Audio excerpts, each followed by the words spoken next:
This is the Detroit Sports Podcast Network. Like, I completely cease to exist. I'm not high right now, I swear. All right, it's been a week off, and it's really unfortunate, the timing of the week off, because if we did a show last week, I am entirely confident that Stroz would be singing the praises of Dan Campbell. But it has basically been on schedule on this podcast. Every other week, you get Dan Campbell love, then Dan Campbell hate. Then Dan Campbell love, then Dan Campbell hate. This is a Dan Campbell hate week. So we're going to get to that in just a second. The reason we missed last week's podcast is I've had a really busy couple of weeks. I went to LA to watch the Lions game. We might get to that a little bit. I don't plan on it, but we'll see where we go. And then I had a friend in town. Did you slap cheeks? No.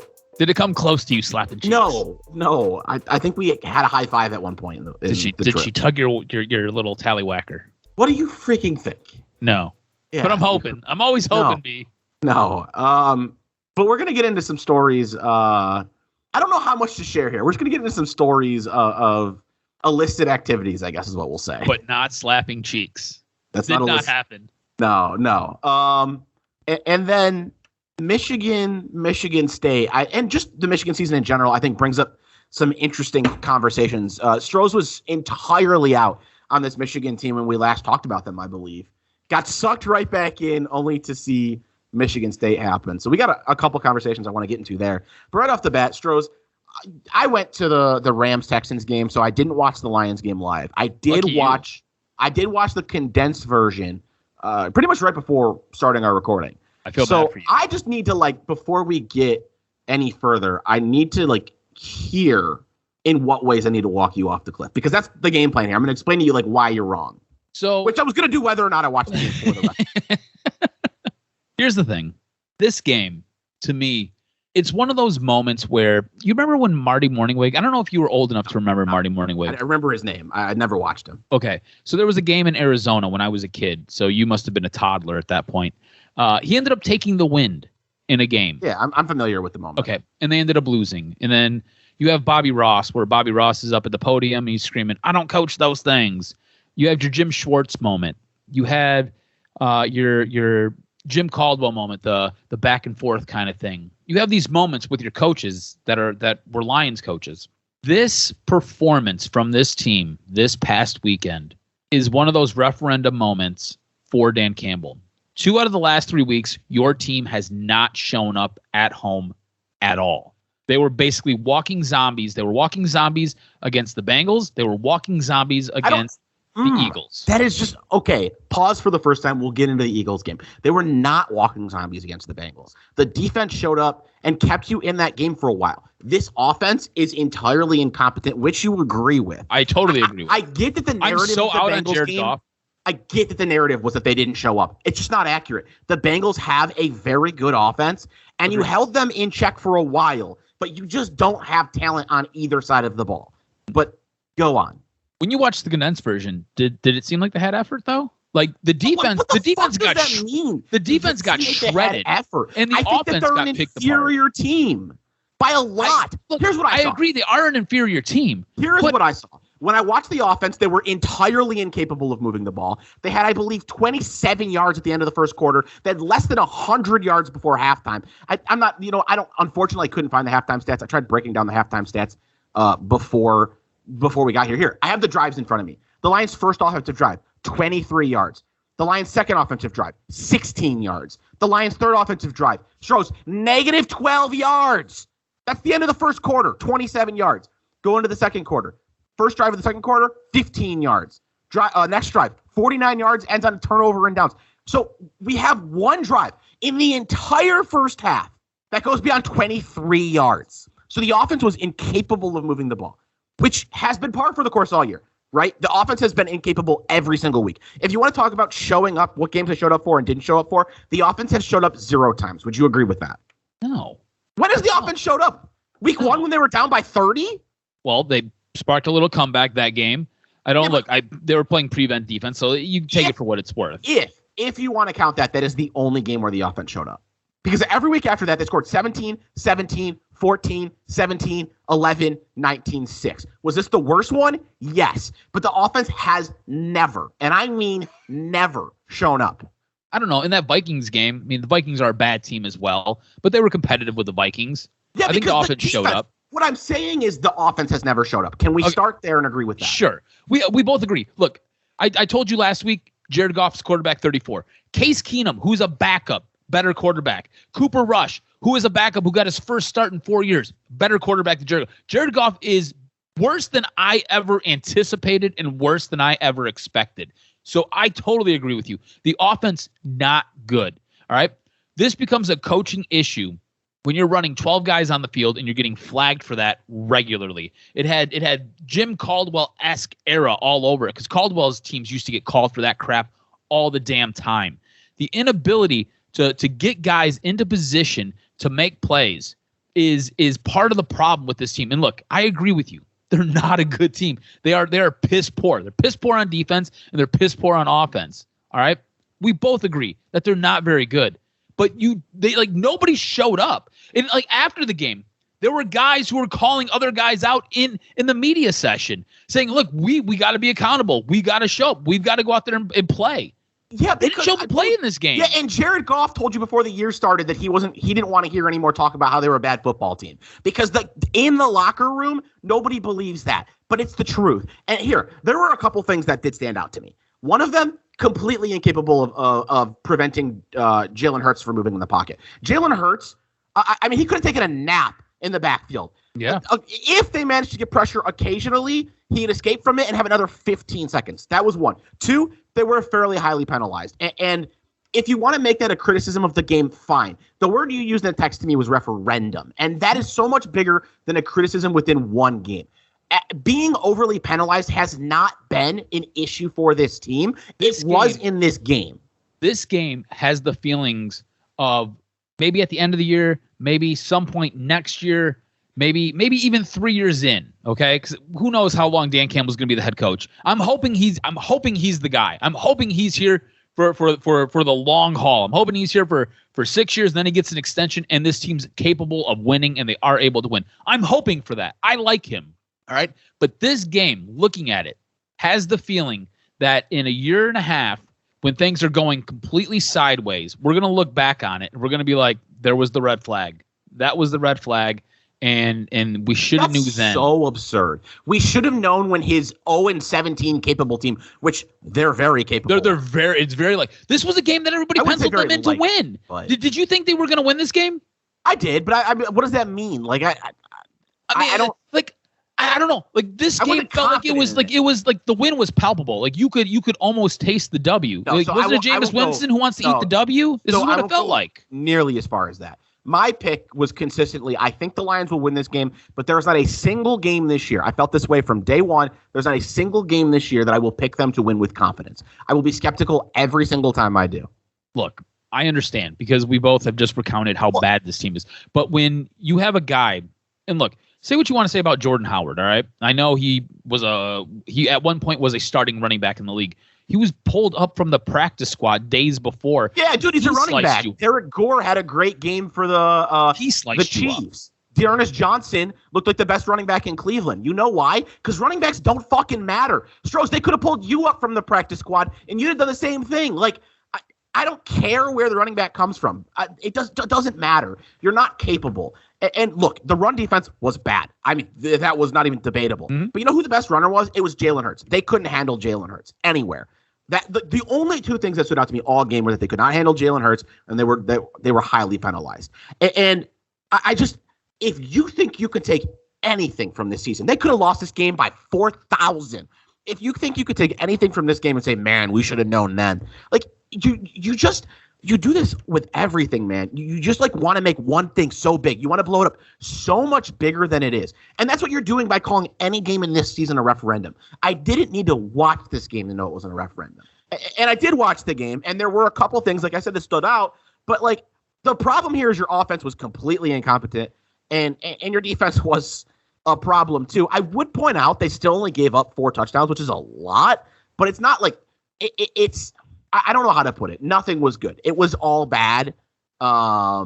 but the score, I think, was uglier than any individual aspect. It was a complete team effort of not being any good. Which, dude, they don't by the have time the third quarter rolled around, like halfway through the third, I was like, why am I watching this? I wasted my Sunday watching. But I'd also argue, like, some of that, not all of that, some of that is the fact that they have an incompetent offense. Like, entering halftime down, 17-0 doesn't feel the same if your offense has Matthew Stafford, Marvin Jones, and Golden Tate. No, absolutely. It feels more feels insurmountable. Like 17 points it feels like it's 40. You feel defeated because the Lions have scored more than 17 twice all season. So when you're down 17-0 at the half, you knew it was over. It makes everything feel so much bigger than it is. I'm not telling you it's fun or like it's good to lose 44-6, but like how many players that were on this roster, the one that you want to make a referendum of Dan Campbell, how many players on this roster do you think are starting 2 years from now for the Lions?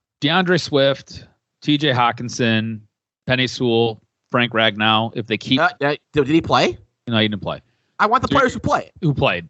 You can give me a rough estimate on the defense if you'd like. I would tell you it's probably. I would say 2 on the. So 5 guys. We'll go 5 guys that played. So like you just can't make a referendum on a team where 5 guys are a part of your future. Look, I get what you're saying. To me, there was nothing there. Like those guys look so flat. Can I also put out your right tackle, who's a backup, gave up 9 pressures? I know. He looked horrible. Looked absolutely horrible. He's not your future starter. Right. He looked horrible, though. You brought something up. You keep going back to it. The offense. The offense is putrid. We both agree, right? Yeah, it's got nothing. Who's it on more? Is it more on Jared Goff or is it more on Anthony Lynn? Because there has been a bit of a groundswell for Anthony Lynn to be held more accountable for what this offense is delivering. And I don't know. I don't think that's necessarily fair. For me, I feel like this mostly falls at Jared Goff's feet. You have a non-starting quarterback. You have no wide receivers. Your offensive line is in shambles. This was designed to look bad. If you have to place it at the feet of anybody, it's Brad Holmes for letting this offense look like this. But we agreed before the season started that we were okay with that. We discussed, and we're not going to do it, the idea that the Pistons, the way they're treating Cade Cunningham, almost feels like they're entering year 2 of a tank. Like they are more concerned with, managing him and happy to lose games. And I would tell you I've only watched 2 so far, but the way they handled minutes late in the game against Orlando also felt like they were prepared to lose. That's how I look at this Lions team. Mm-hmm. The reason this Lions team can't play offense is because they're constructed to not play offense. Their 2 biggest strengths are their running backs and their offensive line. Their offensive line has been in shambles, and their running backs are running backs. Like, they only matter so much. By the way, just worth pointing out, Jamal Williams, I don't want to call him Jonathan Williams. I think he might be a running back somewhere else in the NFL, at one point in time at least. Jamal Williams is graded out as the better rusher by a fair amount over DeAndre Swift. Swift has played a pretty good role in the passing game, but I think it's worth noting that your better rusher wasn't on the field, right? I wasn't even watching that. He was not. So he wasn't there. Like, you have a strength at running back and offensive line, and you were missing more than half of both of those positions. The offense is putrid because it's designed to be putrid. I just think it's hard as a fan. Oh, yeah, it's not fun to watch this. And like, hell yeah, that's why I went to the game. Look, like we all agreed. We all agreed this was going to be a tough year. We all agreed it was going to be a bad product. But what you're watching, I think, is worse than what anybody expected. And like, we know it's going to be bad, and we anticipated it to be bad. But this is like, well, I want to go. This is like so bad. I want to go back to before the season started. I said that they were more likely, correct, to go 0-17 than they were to win 5 games. Correct. You told me before we planned that show that you were going to disagree, but you agreed. We both said they were more likely to go 0-17 than win 5 games. So is it worse than we expected? Sure, fine. Is it dramatically worse? I don't think that's a fair thing to say. I feel like this is exponentially worse than what we expected. It feels worse to you because you haven't watched this in so long. Matt Stafford has provided a level of play that is bearable. Like, you haven't had to watch this in so long. You forgot how hard this is to watch. So real quickly, I do want to say, like we've mentioned before, I could count on one hand the amount of games I've missed. I missed the Cardinals game where Stafford got benched because I was at a bachelor party. I missed the game where Sue kicked the field goal against the Jets because I was at a rehearsal in high school. I missed a game against Chicago a few years ago because I was moving. And, that's it, man. I've missed less than 5 games in the last 15 years. And I chose to miss this one to go to a Rams-Texans game. I wouldn't have done that. I would have just put it on 2 TVs if I cared about what the Lions were doing right now. So I'm not telling you. to go watch the Lions West. Right. I would have, I didn't expect this season to be easy. It's not been. And I understand your need to draw blood, to point somewhere. And was Campbell perfect? I don't know. I didn't think there were any key decisions for him to make. There were a lot of penalties, and I would be more concerned about the penalties if it had been a history. But it's not the case. The penalties have not been a downfall of this Lions team. So I'm not going to jump to take this game to mean that much. I also want to say this, and maybe I'm off base here. I think what happened in LA skews both yours and the people who are upset about this loss. I think it's kind of skews their thoughts, because you look at it and go, wow, you got up for LA and then this happened. It's embarrassing. You're better than this. I would argue they didn't get up for LA. They converted 2 special teams, fake punts, and they converted an onside kick. And you could argue those players got up, but they didn't. Those are different players. No. Those aren't the guys on offense and defense. You could would agree. 3 special teams trick plays, and that's what it took for you to stay in the game. It's the only reason that you were in that game. But because you were in that game, it makes the downfall feel so much bigger. I agree with you. I think that game, you can't really pull a whole lot out of that game against the Rams, because it was a whole lot of special teams coming in, doing a whole lot of special things. You executed 2 trick plays and you executed an onside kick. How often does that ever happen? Never. That Never. rarely happens. I would be hard pressed. Honestly, if you asked me, have I ever watched a season of NFL where a team converted 3 out of 3 fake special teams plays?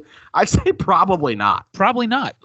It's very rare that type of thing ever happens. So no, I agree with you. I don't think you can compare those 2 games, but I think there was a level of effort that you've seen on the defensive side of the ball, and the offense is what the offense is, okay?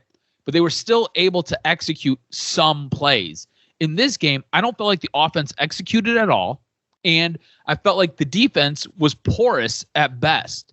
And I don't think you got that in that Rams game. I don't think you got those 2 specific units, the offense and the defense, I think looked much better against the Rams, who are a markedly better team than the Eagles. In this Eagles game, they were sliced and diced on defense, and the offense just stagnated and couldn't do anything. On top of that, I can't stand to see Jared Goff roll out and have a guy open downfield and throw the ball out of bounds again. That's 2 weeks in a row. But right, but what the fuck does that have to do with Dan Campbell? He's the guy who's in charge of the game plan, man. You think he's telling Jared Goff to throw the ball out of bounds on 4th and 11? I don't, but I think he's the guy who has final say with the head coaches who are executing game plans. How many points do you think Dan Campbell is not Dan Campbell? Who's the best coach in the NFL right now? Well, I don't know. It's debatable. Who do you think it is? I'm not asking you for what I'm asking you is how many points do you think a head coach is worth? You think a good head coach, if Sean McVay was coaching these Lions, they lost 44-6. Do you think what does the score look like if Sean McVay is coaching this team? I think you beat the Rams. No. I'm talking about the Eagles. I think you beat the Eagles. So you think Sean McVay to Dan Campbell in this game was worth 39 points? I think the score looks dramatically different if he's your head coach. Sure, maybe. I disagree, but fine. But 39 points is what you're telling me. I think the score looks different. I'm not going to say he's worth 39 points. That's what they lost by 39 or 38. I'm sorry. Forgive me. This is what I'm saying is I don't think you give up 44 points as a team with Sean McVay as your head coach, is what I'm saying. I think the offense, he engineers an offense that's able to execute a couple of plays and put some touchdowns on the board. I think they obviously look better, but he did it with Cooper Kupp and Robert Woods, not Trinity Benson and Khalif Raymond. Correct. Trinity Benson, has he even been on the field this season? I'm just throwing out names, Nobody? man. What's the difference? No. Is there a difference between any of the Lions wide receivers? Absolutely not. I just I understand the pain of watching this team, but I just think that it's silly to look at this roster. if you changed out this roster with the 0-16 roster, would your expectations be that they should win games with a good coach? Did Marinelli hold the 0-16 back, or did the roster hold the 0-16 team back? Oh, I think they kind of went hand in hand. Marinelli was not a good head coach. No, I'm not arguing he was either. But when you look back at the talent on that roster, it was. Yeah. I mean, it wasn't great. It was bad. It was very bad. And this team's not much better, if it's any better. I mean, look, Johnson. We're 5 weeks in, and you've got people calling for David Blau to come out as your quarterback. Dan Campbell, and look, I love the passion. Cried at the presser. Those types of things don't usually happen. The week after that, the team came out extremely lackluster, especially on offense. Defense, like you said, held them into the game. Lackluster every single week. Defense held them in the game for the first half, but then they ended up breaking. You go out to LA, and it looks like you blow your entire wad to come back and basically play spent against the Eagles. It's been, like you said, every week it's love, hate, right? Love, hate, up and down. It's a weird roller coaster, man. And I'm just telling you what I see week to week. We try to take these games week to week. We try to break them down. But that's the problem. Stroz, I don't have a problem with you taking the game week to week. I don't have a problem with you coming out and saying that this was an embarrassing loss. It was. I have a problem with you saying it was a referendum, because that's not week to week. Referendum is so much bigger than week to week. Referendum is you saying, like, I watched this game and I now have a problem with the head coach. Like, that's not week to week. I'm literally asking you to slow down. Well, we'll pump the brakes for a week. Okay. Yeah. For a week. We'll pump the brakes for a week. We'll be happy next. We're on bye. We're on bye. So we'll pump the brakes for a week. We'll see what happens. I'll tell you, I've never had a season where I was less aware of what the schedule looked like. I never know who we play 2 weeks down the road. I pretty much know by like Monday who they play the following Sunday. So I don't know who's after the bye. The Steelers. The Steelers. Right. So I'm sure that game's going to be great. Steelers aren't good, but no, they're going to look good. They're going to look good against the Lions, that's for sure. All of a sudden, you got Ben Roethlisberger throwing for 415 and 4 touchdowns. Last question before we move on to something lighter. Over or under the most points, the offense. Defensive touchdowns don't count. Special teams don't count. Over or under 24.5 points, the highest, or I'm sorry, 23.5 points, the highest score for the Lions offense the remainder of the year. In a game, you're saying that they won't score more than 20, say 23.5. I was going to go with 21, so I'll go under. Yeah, I go under too. Yeah. The offense, has never showed up, and it will not show up. Depending on who they're facing, maybe they'll put 3 touchdowns on the board. Fingers crossed. Yeah, I think the field goal is the important part. I think 3 touchdowns is unlikely. Yeah. But it's when you got to add the field goal where it's like you got to score 4 times. That sounds literally impossible. Well, like I think that, and like scoring 12 is almost impressive. That's still scoring 4 times. We can move on here in a second, but like I think that was a big issue in this game, right? So they got into field goal position. They went for it on 4th down. I didn't have a problem with them going on for 4th down. I was actually like, nah, go for it. Why the hell not? Because that's basically the mindset I had for the season. Go for it. Why the hell not? But I don't know how that necessarily impacts the football team. Do you go into a half down 17-3 or do you go down 17-0? Like which one is better? I don't know if either one is better. None of it matters. This team was built with one thing in mind, and that was losing football games. I just have a hard time looking at it any other way. You do not put Jared Goff on the field with Khalif Raymond, Amon-Ra St. Brown.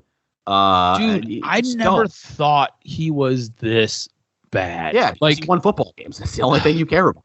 It's painful to watch him play. Like I spent the majority of that game screaming at the TV and yelling specifically at him. I know he didn't hear me, but I yelled a lot at him. He threw 34% of his passes past the line, or I'm sorry, past the line of scrimmage, past the first down marker in that game, which is a very, very low rate. Dude, if you look at his splits for his passes, I think it's roughly 90, maybe 93% are all basically 18 yards and in. And the large chunk of that, like 65% of that, I think is basically behind the first down marker, like 9 yards and back. It's absolutely crazy. There was a Pro Football Focus. I'm trying to see if I can find it super quickly. Pro Football Focus article a couple weeks ago that talked about where Jared Goff ranks in pushing the ball down the field. And I think this is October 21st. So 2 games ago, I believe, he had the 34th furthest average target depth, 34th. He had the 37th percentage of passes or passing yards come before the catch, meaning 60% came after the catch. And that put him in 37th. There's only 32 starters. I was going to say, that means there's 5 backups who are pushing the ball down. 35% of his passes had been past the first down marker. That was good for 35th. So in terms of pushing the ball down the field, most backups statistically do it more. Would you rather have Case Keenum or would you rather have Jared Goff? To win a game, probably Case Keenum. All day. But I do think, while I think Jared Goff is really bad, he's also like the reason he was able to win in LA is because it was built for him to win. Correct. They had a great offensive line, a good running game, and some of the best receivers in the league after the catch. The Lions have a good offensive line that hasn't been healthy. An okay running game. It hasn't been as good as I think it should have been, but it's also, again, the offensive line's been really banged up. And I don't think the Lions have a receiver who would make the roster, and I mean that, in LA. So Jared Goff is bad, but you're also not giving him anything. You'd have won a couple games with Stafford, but this wouldn't be a playoff team with Stafford either. They might be because the NFC is so stacked at the top. Like the top 4 or 5 is really, really good, and after that, it's like, I mean, Minnesota might be a playoff team. I don't know if you're that far behind Minnesota with Stafford at quarterback. I think the Bears might be a playoff team. They're very close if they're not. It's ugly. The last couple wild cards in the NFC are ugly. But yeah, we'll move on. I'm sure we'll talk Lions. We might not talk them next week. Who knows? It could be interesting with the week off. We'll see. But, we're going to talk Lions most every week. And we're going to get to Michigan here in a little bit. Where the hell do I start with this one, Stroz? It was a interesting couple days with a friend here. So I think we've maybe shared a little bit, not a lot. You basically had a fear and loathing in Las Vegas type of week? Couple days? How long? No, it was 3 days. 3 days. 3-day bender. Is that too hard? Too hardcore? Yeah, because I didn't drink a ton. I drank some, but I partook in edibles 3 straight days. And I think I may have mentioned once on this show, well after the fact, my experience with edibles. And they don't go the greatest. I mean, they're fun, kind of. They alternate between fun and awful. They get me so hard. And I have a couple stories that I thought you'd appreciate. So I want to get to all of them. And you can ask questions and we can, see where the show takes us within the conversation. I'm really interested by this. I want you to know, because when we were putting this show together, you were like, I've got some stories to tell. And it was kind of horrible. Well, here's the thing. I didn't really do anything crazy. I mean, it's still weed, right? Like you're not like hyper, like doing stupid shit, but like your mind's in a different place. So the first day she brought gummies and she said that she would usually take a whole one. She thought a half one would probably be pretty good for me. So I took a half gummy, didn't drink at all. She said it took about an hour to kick in. So about an hour in, I feel totally normal. And I'm thinking it's not hitting me at all. Oh, that's when you have more. That's the fatal mistake. I didn't have more. The mistake I made, and I'm not super proud to admit this, we went to go grab some fast food. Didn't drive very far, but did drive. And I didn't feel it at all on the way there. I felt totally fine. And as the lady at the window goes to hand me our food, I hold her hand. I miss the food and I grab her hand. And again, it wasn't like drunk. Like it wasn't like I didn't see. I just was not focused. I just like reached my hand out. I don't even think I was looking. I think I was looking at my friend and I just like reached out to grab the food and I grabbed her hand. And then I took my hand off and like went to readjust and I grabbed her hand again. And then I finally got it on the third try, handed it to my friend, and she's sitting there just like holding in so much laughter. And the minute I pull away, she just busts out losing it. And mind you, at this moment, I'm still not totally sure I'm like, oh no, that was her. Like she was weird. She was like, I blamed it on her. And it was as I was getting home, I just started to feel like really happy and really chill. And I was like, oh no. And I will say this. I don't think like I wasn't that high yet. It was still very much like a beginning process. Every single time I've taken an edible, which is like 4 times now, once before this, 3 times this last week. It's funny the progress because like early on it's like minimal and then it's like, okay, like this is fun. And then eventually it gets to the point where I'm like, okay, this isn't fun anymore. And I was like not even in the this is fun spot when I got home. It was just like, yeah, no, I can kind of feel this a little bit. as the night progressed, I started feeling it more and more. And it's so funny because the first night, my friend didn't think I was high because I was so convinced early on that I wasn't. When it really fucking hit me, and by the way, we ate so much. I ate so much because we had fast food, and like maybe an hour later, she asked me to make pretzels, which is like something we often like. I'm a big pretzel fan. She's a big soft pretzel fan. I always have them if she comes here, or vice versa. She asked me to make pretzels, and this was when I realized I was fucking high because I couldn't like focus long enough to read the box to make the pretzels. When you get high, do you get, it's like when I had my edibles, it was terrifying. But like when I've smoked before, I usually get permagrin, where like I can't stop smiling and laughing. Yeah, I get permagrin on both. The thing that edibles do to me that like smoking doesn't do to me is like I truly become a space cadet. Like I just don't like I completely cease to exist. I'm not high right now, I swear. Cease to exist. Sure? Yes, I do have half an edible left that I didn't finish, but I did not take it today. No, I cease to exist. Like it's just like, and I'll get to that in more stories later on about how bad it gets. I swear to God, I sat there the whole time the oven was preheating, trying to read what I needed to do to make these pretzels. Mind you, I make these pretzels like I've made them probably 100 times in my life. Like I know what I'm doing. Did you make them like 2 weeks ago?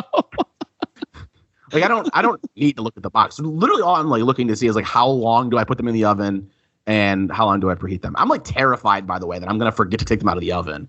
I set like 7 alarms to remind me to take them out of the oven. But this first day, you know, and I don't really know what happened. She probably just had a long day. We called it a night fairly early, and I was still getting higher as like I was going to bed. Like that's how how early in the process it was, and 2, how long it took for this like to kick in. I really realized it when I was making the pretzels, and then I laid in bed and I closed my eyes, and I've never had anything like this happen in my life. I just like saw lots of like bright colors and animations like when I closed my eyes. Nothing like super trippy, like it wasn't crazy, but just like happy bright colors, like, you know, just like very chill. Like imagine, honestly, it just looked like if you were gonna put a screensaver on your computer for when you were high, it was like, what it looked like the Care Bears exploded in your eyeballs. Kinda, yeah. It's not as aggressive, but yeah, that's the right idea. And the next morning I told her that. I was like, I realized when I laid in bed, like I'm still getting higher. In fact, I remember laying in bed just thinking about things, and then I broke out laughing. Not even like watching anything, not conversation. Like I just broke out laughing about my thoughts. So that was day one, and let me tell you, that was mild. Day one was mild. Did you wake up the next morning high? I didn't wake up high, but I did. Which did you have a weed hangover? Yeah, a little bit. Not as bad. So the first time I did an edible, it was a miserable experience. Mm-hmm. Like genuinely, I didn't know if I would ever do it again because I went in waves of where I felt like I had to focus on not dying. Like I was like, if I don't breathe, I'm gonna die. And that day, I took that at like 8 p.m. and I didn't feel like normal until like 5 p.m. the next day. I remember recording a podcast with you that following day and routinely forgetting what I was talking about. We're talking like more than 12 hours after I took it. It was not like that. This time it was just I felt groggy. You know, I felt kind of out of it. But I was mostly fine. It helps that I don't work till noon. So, you know, like I woke up at 8. I had like 4 hours in between waking up and going to work. But the next day, I take just as much as I did the first day, but we added in drinking a little bit. And when I say drinking a little bit, I don't mean drinking a little bit. We added in quite a bit of drinking. I think we took like 3 shots before I left my house. Then we Ubered to a restaurant, and we had Rockets tickets. We're going to the Rockets game after dinner. And we both had a tall margarita at the restaurant. And most of the experience at the restaurant's pretty good. But as it's going longer and longer and longer, I'm realizing that I don't think I can get to the Rockets game. Now, again, I didn't drive. I'm not worried about driving there. But, like, I'm just like, we're going to get there. And I'm just going to, like, space out trying to walk to my seat. Like, mid-conversation, it was miserable. And the thing is, I don't know if our service sucked or if it felt like our service sucked because I was really high. But, like, I got paranoid, too, that, like, people knew we were super messed up and, like, were judging us. And, like, our waiter never came back. And I was like, he just doesn't want to deal with us because we're obnoxious. And so, like, we just got to a point where I was like, it's not going to be fun to go to the game. And so we decided we're going to Uber back to my place and then make the call from there. It was early enough that like we didn't have to go right to the game. And by the way, we bought super cheap tickets. It was like $25 for the 2 tickets. It might have been a little bit more than that. I think it was 25 before fees, so maybe $35. And that was Thursday night, right? Yeah, Thursday night. Okay. So we Uber back to my place, and at this time we're like, we'll make the call when we get there. The moment where I realize I need to make the call, we're not going to the game, is when the Uber's driving us home, and I see downtown. And I go, I don't remember driving past downtown to get here. And so I pull up maps on my phone to see how far we are. And I go, we're still 15 minutes away. I didn't even think this restaurant was 15 minutes away. And I got afraid that he was abducting us. I watched every turn he made on my own directions on my phone the rest of the way. Because I thought, and I was sitting there the whole time, like trying not to freak out. I didn't like want to say anything to anyone because I was like, I was genuinely nervous that he was abducting us. And when we got out of the car, I told her that, and she laughed. And I was like, no, like I thought that, like I was actually afraid until we got to about 5 minutes away. I was at that point, I was like, I think I laughed at myself and I closed it. And I was like, okay, no, we're good. But I love High Paranoid B. He's great. But well, it was really set off because like I didn't remember driving 15 minutes to get to the restaurant. And I feel like I've already been in the Uber for half an hour and I'm pulling up my phone and I'm like, we're still 15 minutes away? Like, what's going on? Why have we been in the car for so long? And it's probably like, honestly, probably all it is just like no sense of time. We've probably been in the Uber for like 3 seconds. Mm-hmm. And I did realize while we were having dinner that like there would be times, this happens to me a lot. Well, I should say happened to me a lot over the course of the weekend where we would be having conversations and she would say something. And I don't know if it's because she was also high or if it was just because I was too high, where she would say something and I wouldn't know what we were talking about. Like, how the fuck did we get here? Like, I can't reply to you because I don't know what we're talking about. Like, regularly, conversations would end. I would have loved to have been a fly on the wall just so I could be like, how did we get here? So what are they even doing? After we got into my house, I was like, I thought he was going to abduct us. I think going to the Rockets game was a bad idea. Like, I felt so bad. I can't, like, because, you know, she came here and we didn't do shit. Like, yeah. We literally didn't do anything. So I felt really bad, but she said she didn't care. So hopefully that was true. And we just chilled. We played Mario Party that night. And my last major story of this. How was Mario Party high? So I assume you've played. Yes. We played the 20-turn version, which I don't ever think I've done in my life. I don't, it just happened. Like, it was like, I don't think either of us thought about what we were doing. I don't remember who did what. Like, I don't remember who won. It was just like a thing to do in the background. I would say, actually, I think it probably is a pretty good high activity, but like, I don't really remember it that well. So maybe I'm wrong. Actually, I got to tell you, I bought a Switch from a friend. I had a friend who wanted to sell his Switch, and he was like happy to do it at a discount. And I knew I would never play it by myself. I paid like maybe $150 for the thing. It came with like 2 or 3 games. And I was like, I will never play that by myself. I bought it last Christmas, and I think I've got 5 hours of playing time on it. But I bought it because I think it is the best system for when you have people over. And she goes, do you have Mario Party? I was like, you know what? Yeah, I do. Sick. Like, we'll play. I played more with her here. We played both Thursday and Friday. I played more with her here than I'd played since I bought it. But I get up to go to the bathroom, and this is my last major story. And after I, finish, wash my hands, I stand up and I'm standing in front of the door. I get really nervous to open the door because I can't remember what my apartment looks like on the other side. It was like a roulette wheel spinning around with all the different versions of my apartments. I remembered every apartment I ever lived in, but I couldn't remember which one it was.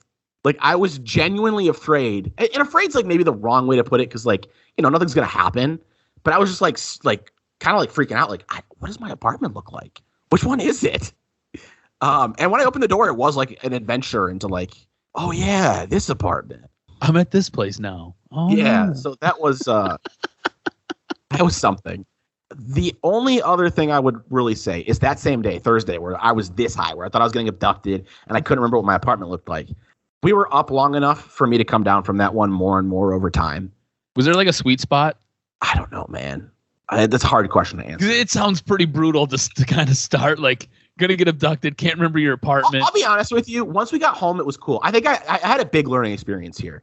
even if I get too high, I think I can enjoy it at home because you've done it, right? Like, is it waves for you where like waves where you're kind of somewhat normal and then waves where you're just totally fucking gone? Yeah. So for sure. The waves where you're totally fucking gone, I can manage those at home. They might be a little more than I want, but like you're in the comfort of your own home. You feel safe. When you're not, at least for me, I don't. So I think I learned that like edibles are a hard no if I'm leaving my house. Yeah. But so I definitely came down from that one, maybe a little earlier than I thought. And I maintain I don't think I would have actually done this. But she wanted to go out. So I've told you about Cane's here. It's a chicken fast food place. I think it's very good. But like she's obsessed with it. She like told me when she got here she wanted to have it at least twice. And she wants to go out and get Cane's. And I'm like, okay, I'm good enough to drive. For the record, I don't remember saying this actually. She tells me that. That's the reason I don't believe I actually would have done it. Because like I don't even remember saying it. But what she said is I kept going, I'm not there yet. We'll leave in. And I just didn't finish. She said I did it at least 3 or 4 times where I said, like, we'll leave in. Like, I looked at my phone, like, to try and judge when I'd be ready to leave. And then just, like, didn't give an answer. And I can tell you that ultimately I ordered it on Uber Eats. So, like, I may have said I was willing to drive, but I never gave her a time. And I ordered it on Uber Eats. I don't really ever remember saying that I was good to drive, but That's when by the end of the night. That's when B's regular mind takes over B's high mind. It's like, we ain't doing this shit. Stop. No, I really genuinely don't. I don't think that there's any way. I hope not. I mean, maybe I'm wrong. The first time when I drove, like, I genuinely, like, had not been high. And I don't even think I was high when, like, I started driving.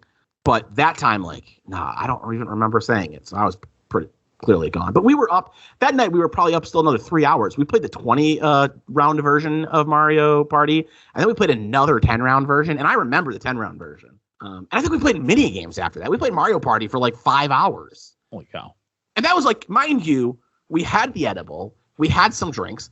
Then we went out to eat. Then we almost got abducted on my hour-long Uber ride back home. And then we came back and then we played. I think we actually tried to watch TV, too, before we started playing Mario Party. The abduction part is great. When I told her that, like, we talked about it the next morning. And she's like, I, like, didn't realize, like, you actually thought we were being abducted.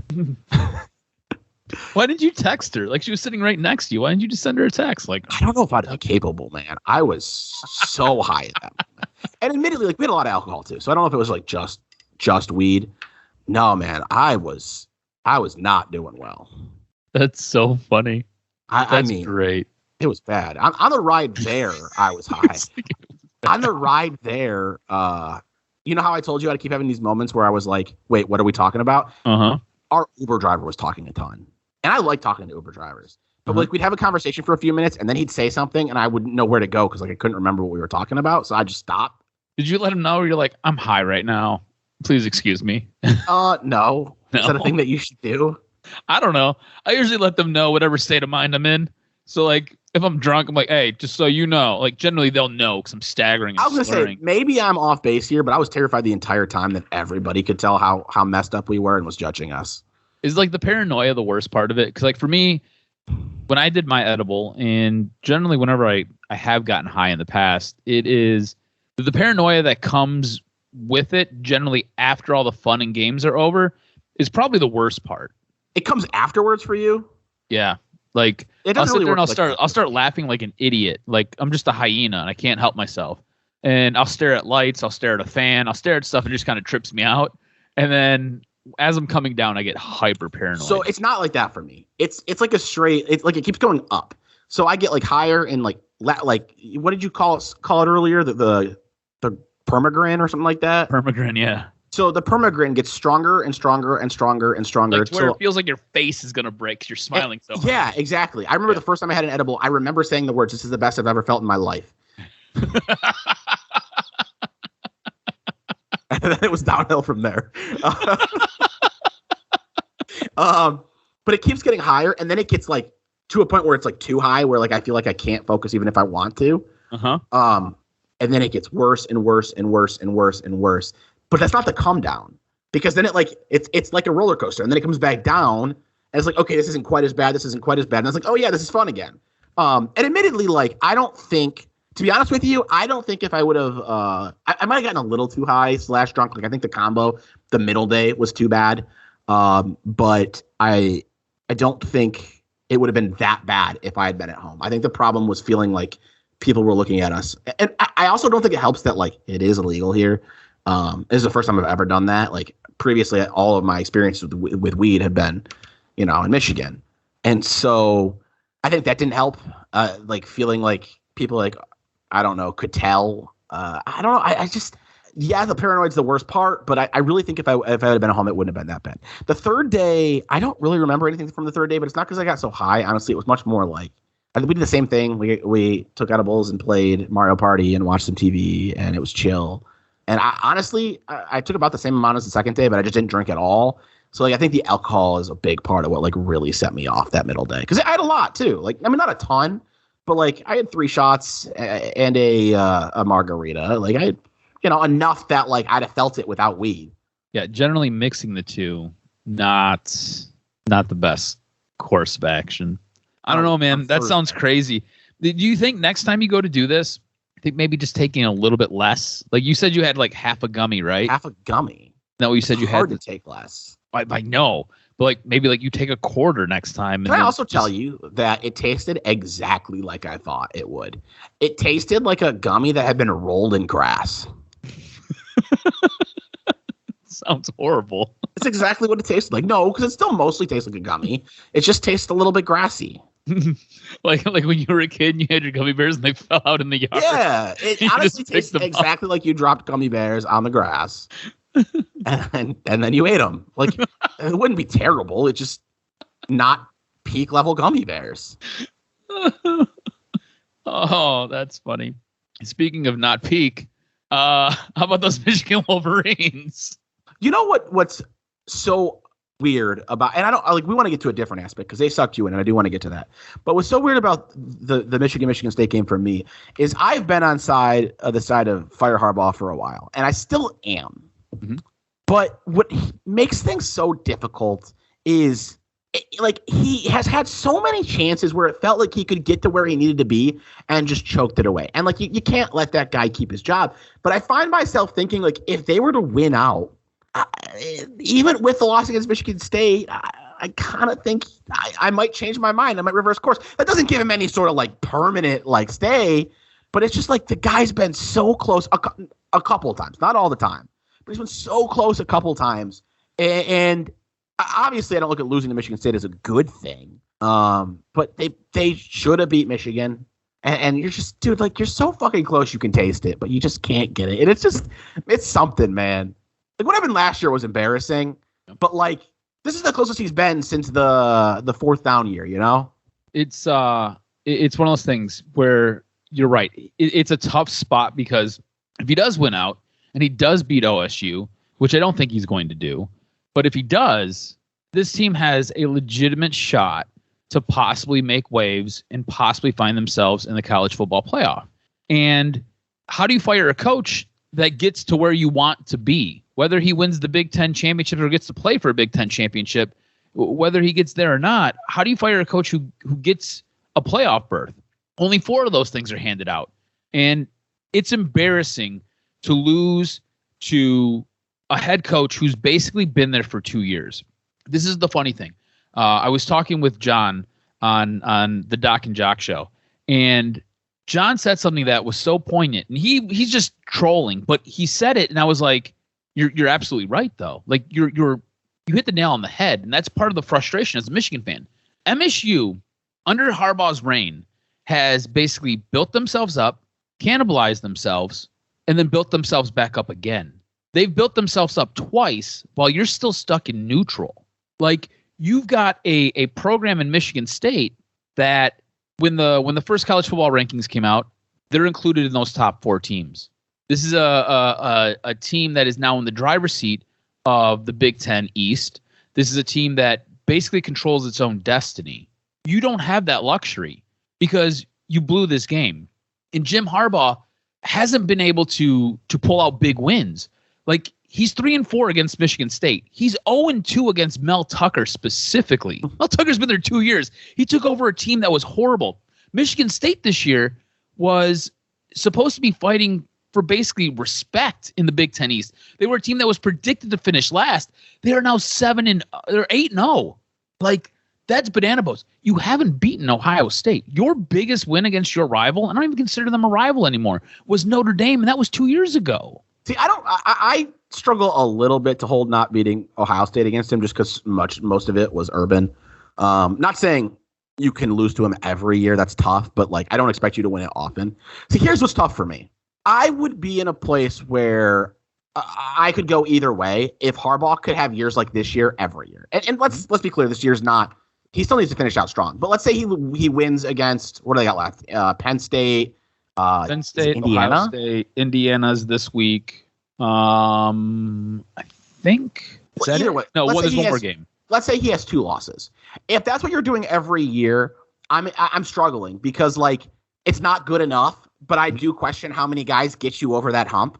The reason I finally switched is like it hasn't been every year. You know, like if you get to a spot to play those big games every year and you're not winning them, I'm at least struggling to say who can get you to that next step. If you're not even playing in them every year, like that's not acceptable. Mm-hmm. And I was never sucked in because I don't think this team is that good. I think, unfortunately, like it's college football. We're 8 weeks into the season, and I have no idea who's good. That's just the way the sport works. This is a weird season for college football. It feels like there's almost like a coming back to the pack because forever it was like Alabama, it was Clemson, it would be Ohio State running away with the pack, maybe even Oklahoma State or Oklahoma or whatever, Pac-12 team you want to throw in there. Actually, Pac-12 never has been in there, but pretty much irrelevant. Yeah, for sure. Oregon kind of matters in the pack. Maybe. But it's always felt like there's been like at least one team that's kind of been heads and tails above everybody else. This year, I mean, there is. It's Georgia.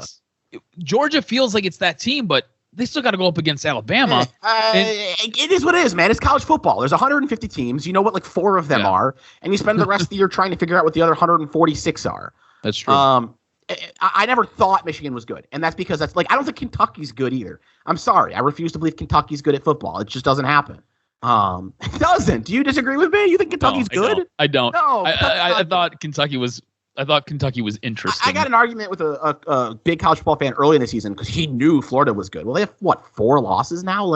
It's just the way the sport works. So I was never bought into Harbaugh, but it's just like I do think you're going to struggle to find a coach who can win all the big games, but he can't even keep them in. You can keep them in them consistently. Like to me, the discussion I wanted to have is can he save his job? That's the discussion I wanted to have, and I think the answer is yes. Do I think he will? No. Well, I'm sorry. Let me rephrase that. He ain't going anywhere. Can he save his job to you? Can he finish this season and put you in a place where you're happy that he's still here? And for me, the answer is yes. There's one way he wins out, which he's not going to do. And you phrase that properly because Ward Manuel has 0 balls. Yeah, Ward Manuel's not firing. He's not going anywhere. Jim Harbaugh's this season, probably, no matter what happens the rest of the way, short of losing to Indiana and Penn State and just like complete shit if the whole season implodes. Short of that, they're probably going to look at this season as a major positive. Oh yeah, for sure, absolutely. If this goes back to the status quo, 9-3, 10-2, you do just enough to be relevant. Yeah, big win for everybody who go blue. Correct. But you're the same as Florida. You're the same as LSU. Exactly. You're that subpar team. You're just there. You're like fodder. That team in the SEC is a threat, man. That team in the SEC, LSU, Auburn, makes me sick. It upsets me because when you're on that level, what are you actually playing for? You're playing basically for second fiddle. You should strive to be the Alabamas of the SECs. In this case, this year, the Georgia of the SEC, the Clemson of the ACC. You should be the Ohio State of the Big Ten. Ohio State has basically ruled the Big Ten now for 10, 13 years?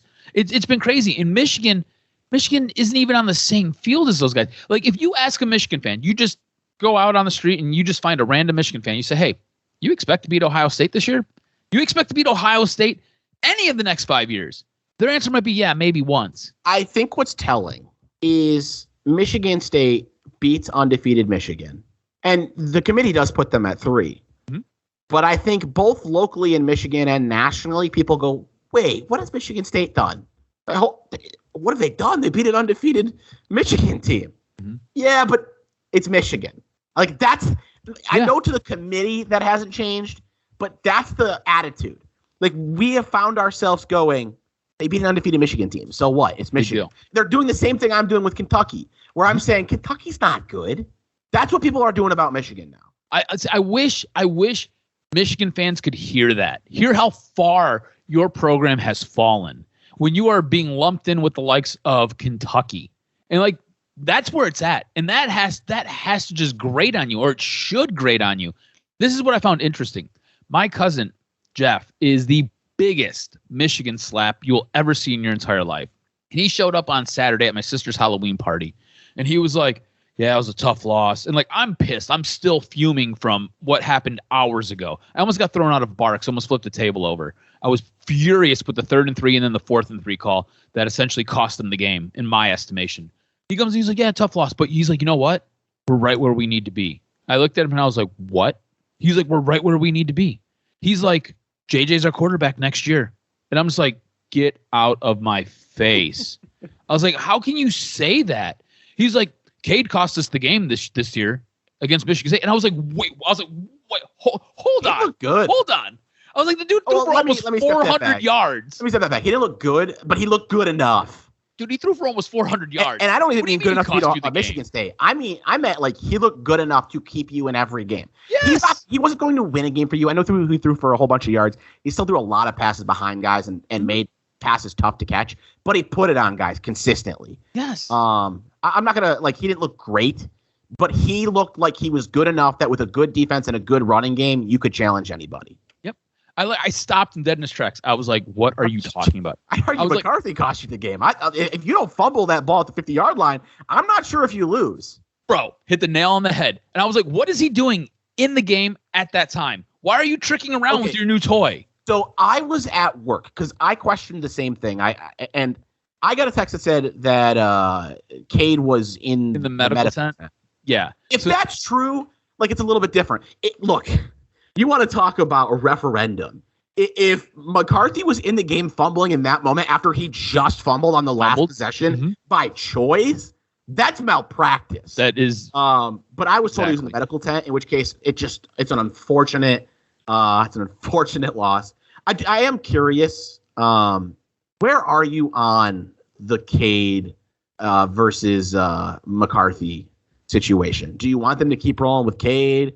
Where are you on that? Because I know McCarthy looks like he's a higher ceiling, but I don't know if he's there at the moment or if he'll ever be there. But I think JJ will play at the next level. He does certain things. Really? He makes certain plays. Hold on. Pause button. Mm-hmm. Even with Harbaugh still there. Yeah. So here's the thing. Do you think they're going to be a contender to make the playoff in the near future? Then, if he's an NFL quarterback, they should be. They should be. I don't know. I don't trust Harbaugh. I don't trust Harbaugh in big games. I think he cost this team this game with just play calling. So I don't trust Harbaugh, but I think JJ has talent that will get him to that next level. There are. I'll take so I sat down. I watched the entire Northwestern game, right? Because remember, I was totally checked out on this team. I didn't give them a whole lot of time. I slowly kind of bought back in right around the Nebraska game. I watched pretty much all of the Nebraska game. I watched all of the Northwestern game. There was a play in the Northwestern game that ended up getting a flag on it, and it ended up coming back. But JJ, they end up rolling the pocket. Or no, he drops back the pass. Pocket collapses. He's got a defensive tackle in his face, and he's got edge rushers coming in from both sides. He eludes everybody, basically runs backwards to just save his own ass. And he ends up rolling over towards the sideline. And he has a defensive end basically in his hip pocket trying to tackle him and bring him down. And on the run, throwing back across his body, he puts it where only his tight end can make the play and make a catch. And it was beautiful. It was absolutely beautiful. There was a hold on the play, so it gets brought back, and nobody really talks about it. But watching that play, I'm like, I don't want to say it's Mahomes-esque, but that's the closest thing you have to kind of compare it to something. So I think he has the ability. Plus, he's got a cannon for an arm. Arm strength trumps just about everything and anybody. So in terms of potential, it does. So his arm is it's unreal what he can do. That being said, I don't think he's ready. And I think your best best chance being handled then. I mean, I hate the way he's been handled. I like him being used in moments that don't matter. But so this is yeah. So if you're up by like 3 scores, or like a snap here or there in a game that matters, but not many. So and maybe not throwing touchdown passes against Michigan State. I mean, it worked. Here's the thing. I think Harbaugh had to make a decision right this year, and it was either we're going to play well enough, and we'll do same old same, and you're going to go with Cade, or you just kind of roll the dice, you see what you got, and you play JJ. And again, like you said, JJ's got a higher ceiling, Cade's got a higher floor. So what do you want here? It's almost like what happened with Trevor Lawrence and Clemson, right? Are you hoping JJ's ready to take over next year? I would hope so. Like that's not he's only freshman, away from. So like you could wait 2 years. And like that's not to take anything away from Cade, but Cade's not very good. He was good against Michigan State, but he's not very good.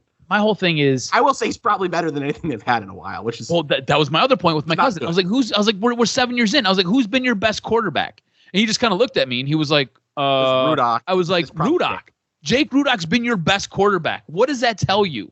Like that's not good enough. And since then, it's been. I mean, if you had Jake Rudock every year, I think you could take it. If you had a guy who was a fringe like late. Like a day 3 NFL draft pick every year. It's not great, but I think you can win in college football with that quarterback. I think you can too, but you haven't had that. He's been your best. No, he's far and away your best. I don't think anybody else after him has been memorable. Exactly. So I would hope that JJ's ready next year because I don't think Harbaugh's going anywhere.